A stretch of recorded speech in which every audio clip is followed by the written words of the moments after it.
This is the Strategic Hotbox Real with Dr. Brandi Stankovic, remixing your favorite episodes and moments and giving you the tools to achieve greatness. It's time to kick some ass. Today's topic, celebrating women leaders.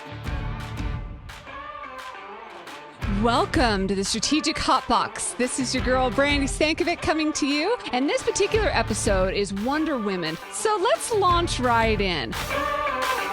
What does it mean to be a Wonder Woman? What does it mean to work with women that are wanting to progress in their careers and empower those people that work with you? And this particular episode is Wonder Women, the working mom. And there are so many of us that are out there that are trying to balance a family as well as, take over the world in our businesses and things like that, right? But really about trying to be the best that we can be in home and in business. And so why women in leadership and why this Wonder Women special edition? And I thought I'd pull up a couple stats for you just to frame the discussion and go into what we're going to do about it. And the first is, according to the U.S. Department of Labor, women make about 47% of the U.S. workforce. So they are 47% of the workforce. However, in CEO positions in the S&P 500, they're only 5.8%. So, and that's in the S&P 500. And then in industries like Kathryn and I work in financial services, et cetera, the problem mirrors that. It's similar in the fact that the higher you go in the organization, the bigger the organization is, the less representation we see by women. I also teach at the College of Southern Nevada, as you may know. And one of the things that I'm seeing with the women that are there is young women will ask, well, what's the glass ceiling? What even is that? There's no such thing. I can do whatever I want, which I think is amazing. This is an amazing problem to have. It's amazing. I'm sure there are women from the 60s and 70s that were burning their bras that are so happy that we've gotten to this place that people aren't even aware that something like that ever existed. On the flip side, it also shows that we aren't working towards a different future as hard as we once were. And so what does feminism then mean to you? Well, it was interesting because I thought about it and I thought, the word to me is actually what you mentioned as well. It means in some ways more about male bashing, especially when we were, walking the line and saying, hey, this is what we want. I've always been a feminist. I've walked the line with people and with organizations and being able to care, change lives. I never wanted to cuss with the guys. I didn't want to do that kind of stuff. But I've lived the life of a feminist. Yes. I'm strong. That's interesting. I'm a learner. I'm a driver. We broke down some of the gender roles. Yep. We shared home and work, and I'm a mom. I'm a daughter. I'm a grandma. Right. So I look at those things and I realize that it's all about that sweet Sue in me, the sweet Sue that they used to call me. And I think about it today, and I was sweet but strong. Yes. And so feminism to me represents what we have to do in the future. And it's almost like a reflection thing, right? So you realize that you led a feminist path only because that's the path that felt right for you in the moment, but yet it wasn't like you set up and woke up every day and I'm going to be a feminist. That's exactly right. I didn't take to the pulpit and say, okay, this is what I'm going to do. I worked hard. Right. And I had real challenges through that process, which we'll talk about. But I look at it today and I realize, oh my gosh, I've been a leader in driving some of these initiatives because it's the right thing to do. Yes. So what does it mean to you in general in 2017 and beyond, 18 and beyond, to be a working mom? Yeah.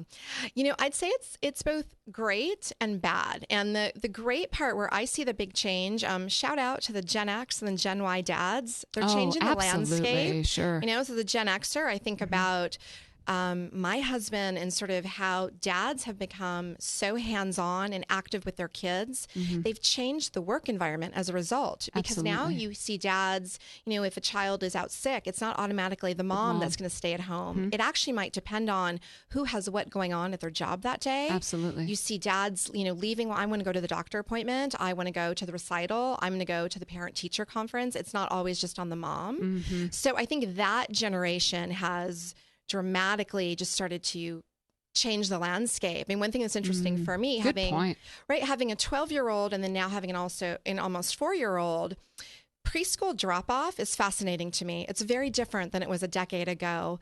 Today, when I drop off my youngest, It's actually majority dads Really? that are doing the drop off. Yeah. And to My be quite husband honest, does. yeah, and mine normally does as well.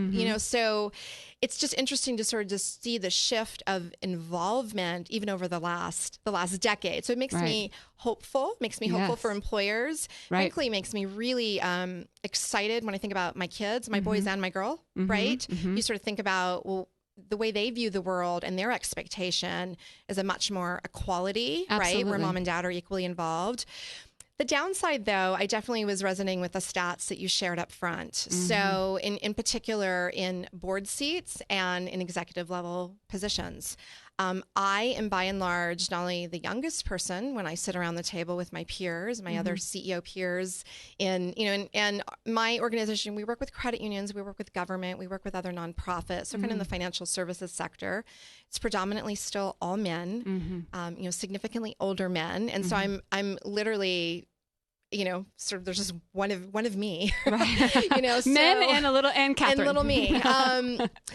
Yeah. So that is definitely, I think, still, it's still happening. And I think in some cases, obviously maybe the opportunity doesn't come up or you're just not given the opportunity. But in a lot of cases, I also see women, moms saying, you know what, like, it's too much. I actually don't want to do that. Right. So there's kind of a combination of things in play. So definitely kind of, It's a balance. yeah, it is a balance. And I think both of those are definitely on my mind. I very much still feel like the token female sitting at the table. Right. And they're always fascinated when I have little children as well. Like they're kind of scratching their head at that, right? Because I think there's still a bit of a stigma kind of when you see women in higher level roles, like, well, maybe they just spend all their time working. Sure. Well, no, actually I have 3 kids. I'm really involved with them. Let me tell you about that. Right. Right.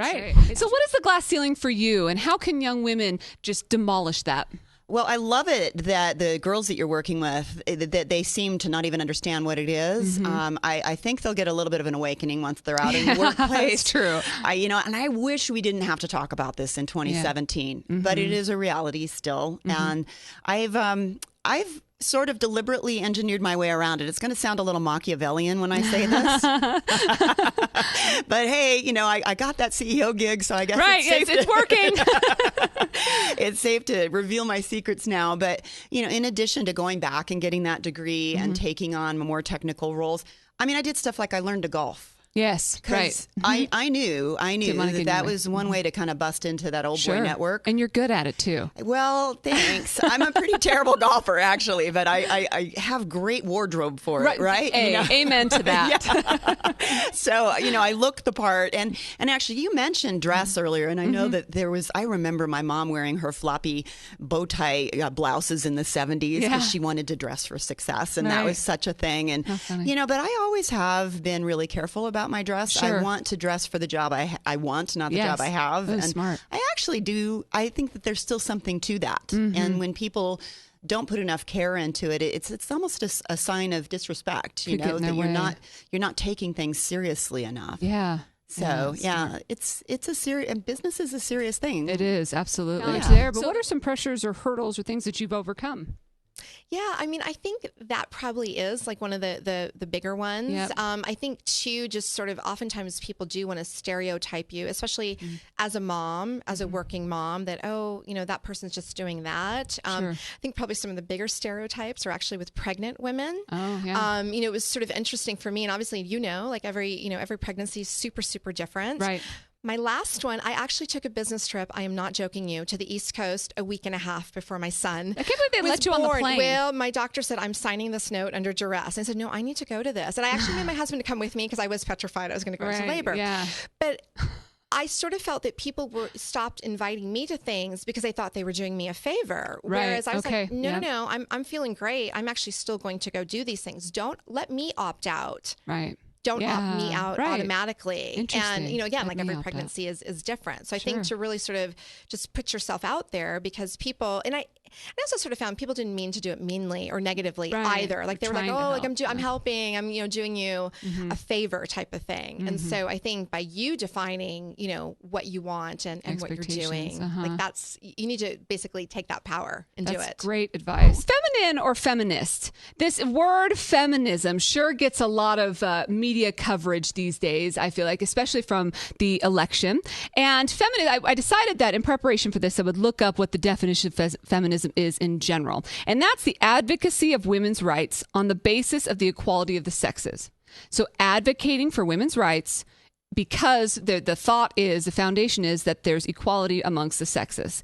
That is feminism. So if you think about it, then anybody that believes in the progression of women to be equal would be a feminist. Right. And yet I feel like, and maybe I'm going out on a limb here, but I feel like sometimes the word feminist can get a bad reputation, that you're going to be somebody that's way too sassy or that's burning their bra and doing crazy things. When in reality, if you're a feminist, you're really just saying, hey, I support women as a gender and as leaders and as people that are growing up equal. And so it's interesting the way that we can create a stigma around a particular word. And one of those kind of movements or something that's happened in the feminism that's occurred in the last several years is the Women's March that happened earlier this year, January 21st, as a matter of fact, to advocate legislation and policies and human rights. And and of course, some took it to the extreme and supported or were anti in other aspects. But from my participation and highlight of it in our discussion today is entirely around the fact that it's an advocate for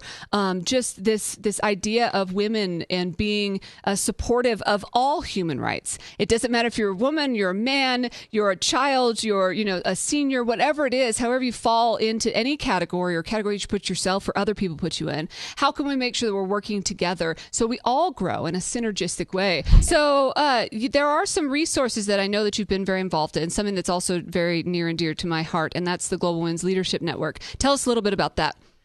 Well, now get me started on the passion.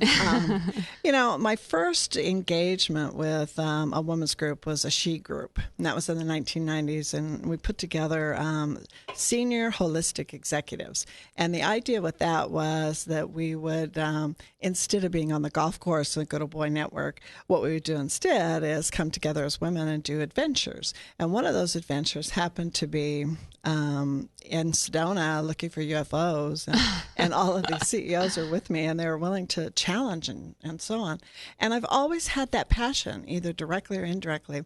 So in 2009, Brian Branch, Dr. Branch, head of World Council, came to me and said he had this vision for an initiative and asked that if I'd be the founding chair. And I am.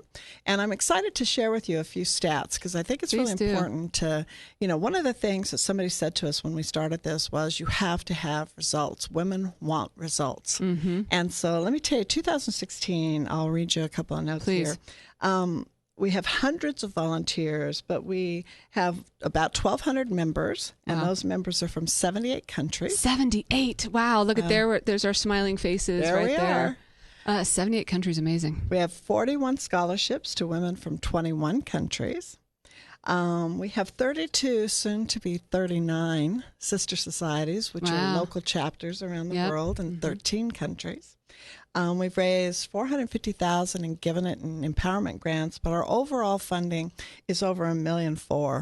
It's incredible. Since 2009, since right? 2009. And it's the credit union spirit. It's really about, on a human level, both locally and globally. Locally, domestically, our issue is probably more about moving the needle. Sure. And some of the things you mentioned in your opening. But I think on an international level, it's about feeding families. Right. Getting water. Equal opportunities. So one example of that is we give an annual award as part of Global Women. And Lenny received it in 2016.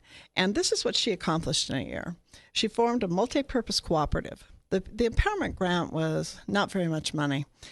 She trained 109 women, and their income increased by 23%. So she was given a small empowerment grant, a tiny amount of money, and with that, impacted 109 women.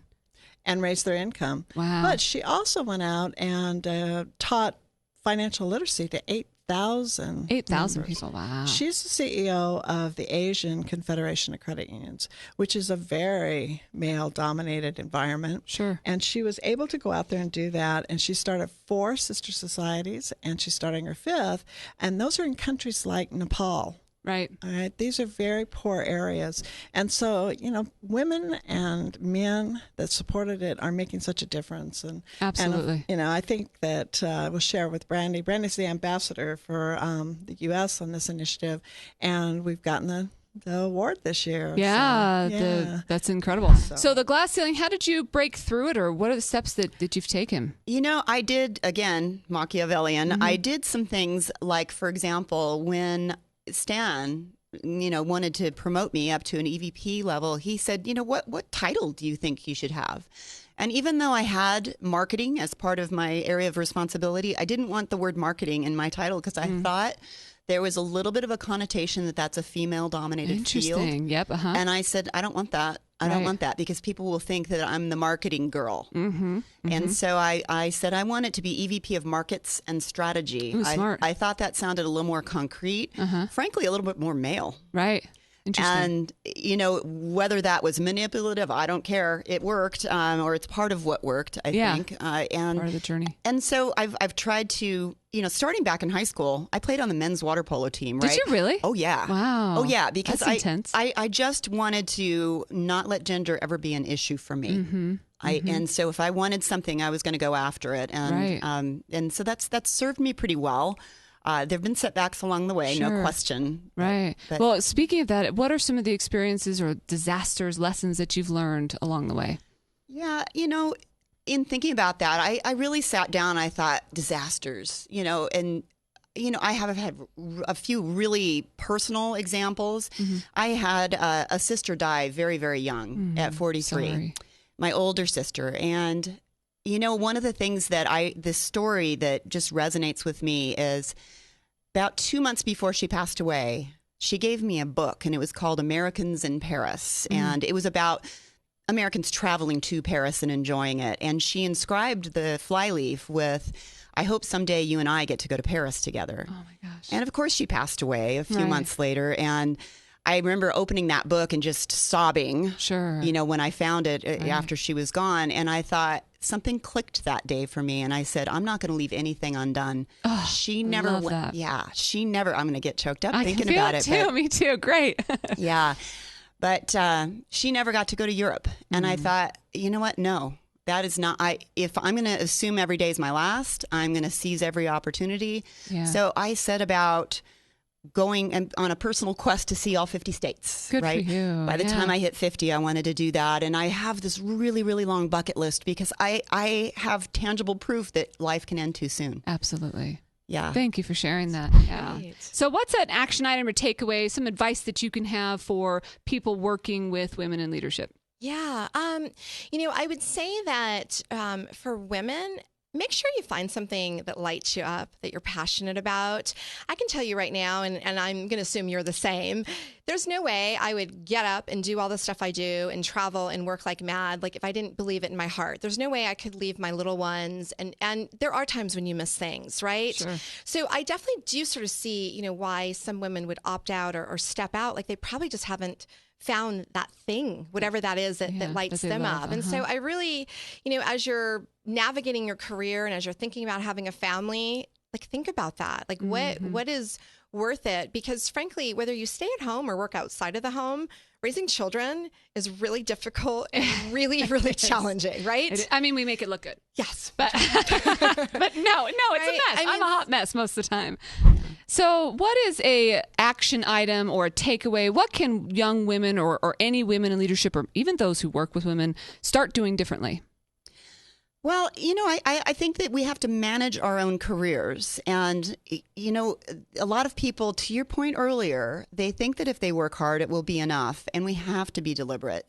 We have to craft our own path. We have to ask for what we want. Yeah, I love that. And I don't think women do as good a job of that. I mean, I was reading there was a Pew study that I was reading in preparation for today, and it talked about the wage gap in particular. And and it wasn't so much that women are just on the whole paid less. It's oftentimes that they don't ask for the raise the way that a man would. And so I think asking for what you want. And if that means filling in a gap in your career or asking for your education to be paid for so that you can feel more confident, we've got to do that. No one will manage your career the way that you manage your career. And I feel really strongly about that.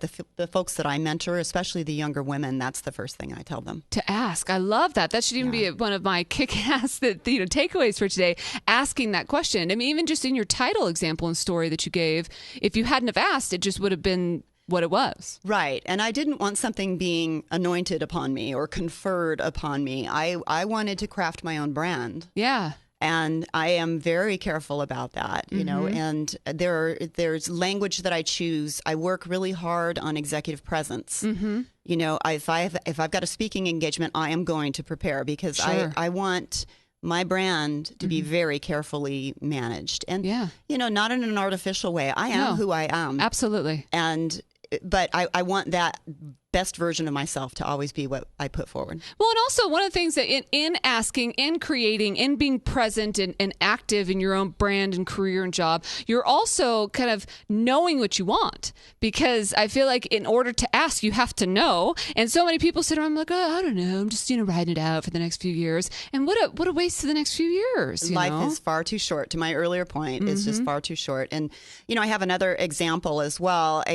I know that one of the things that women can be perceived as not as good at is deal making, negotiation, and just kind of crafting the art of the deal. And so that was another thing I asked for in a past role. Is I said I want to be in charge of mergers and acquisitions, and I did it. I wasn't in charge, actually. Let me be clear. I was working very closely at someone's elbow, but that filled out part of my hand and kind of gave me some of those skills that maybe women aren't perceived to have. Right. And so even if I already had them, I wanted it on my resume so that people would say, okay, yeah, she's got that piece. Done. Yeah. Right. And what would be a skill that comes in merger and acquisition negotiation? Well, it's that push and pull. It's that, here, we're going to put an offer in front of you. You're going to counter, and we're going to keep working toward the middle. Okay. It's like a dance in a sense. It is a dance. And I think that women bring something special to that. Women really care about the relationship. They don't want to jeopardize the relationship in the process of making the deal. Yes. And so I think in some ways that makes us better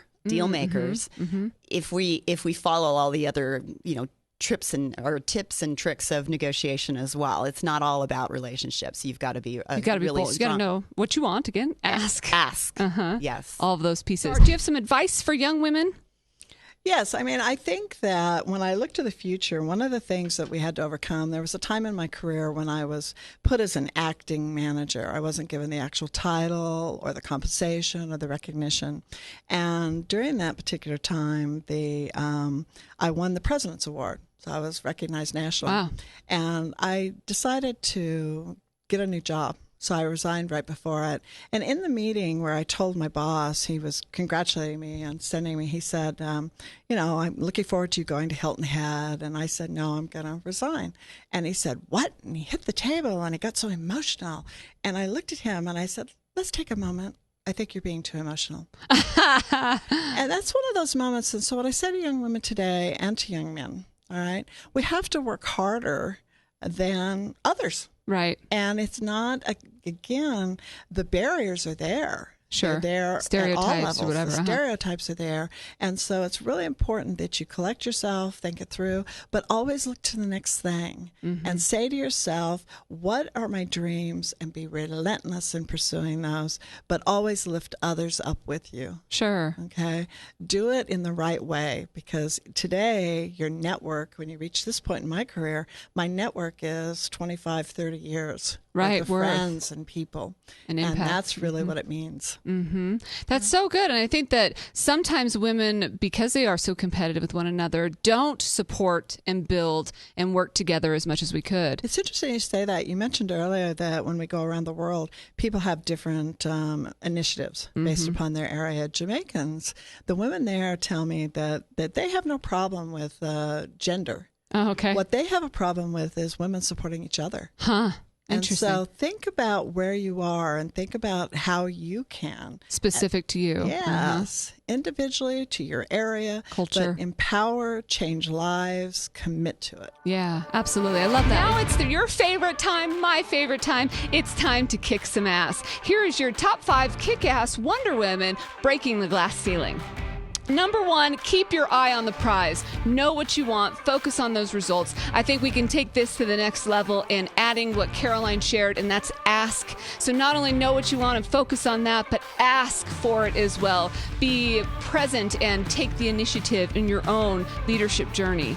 Number 2 is don't apologize. If you are working hard, work hard. And if you are with your kids, be with your kids. And if they come in during your BBC interview, it is what it is. Or yell poop from the back. That's going to be the best. I'm going to remember that forever. Then don't apologize. It's all part of being who you are.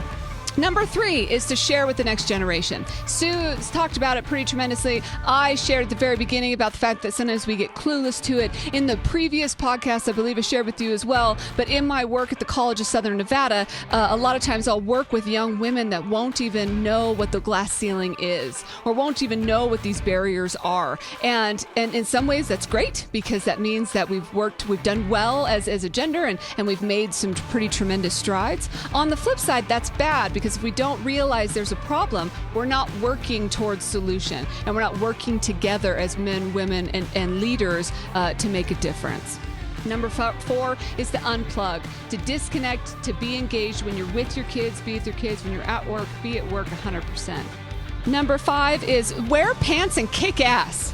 I just feel like when it comes to being a woman or a man, and that's one of the things too, by saying that I wear the pants or giving some sort of detriment, it's saying that my husband isn't strong, and that's not cool. So if you're a man out there, wear pants and kick ass too, because that's important, and all of us doing that together will be stronger and have more of a synergistic effect. So that's your top 5 kick ass. Hi, this is Shauna Richardson. I'm CEO at Ceratech. One of our company's core tenets is to support and empower women through responsible credit services and education. I've worked with organizations all over the world to help create awareness about the importance of having access to fairly priced credit. I want women and their families to be able to fund their dreams, so I'm really, really excited about this Wonder Woman series. And with that, you are listening to the Strategic Hotbox with Brandi Stankovic. Hello, we are here in Vienna, atendendo a Conferência Mundial das Cooperativas de Crédito e assistindo ao Vienna Voice Choir. Sou a Gisele da Sister Society Brazil, and we are all listening to Brandi at Hotbox! Hello, my name is Eleonora Zgonjanin Petrovic, and that's long, but shortly Eli, and you are listening Brandi from the Hotbox. Hi, I'm Janelle. And hi, I'm Junior. We're from St. Lucia, the Helen of the West. We're the only drive-in volcano. And you're listening to Brandi on the Strategic Hotbox. So we're going to wrap. I just want to say thank you so much to Kathryn, to all the Wonder Women out there and the people that lead men and women every day. We encourage you to keep doing what you're doing. Get out there and kick some ass.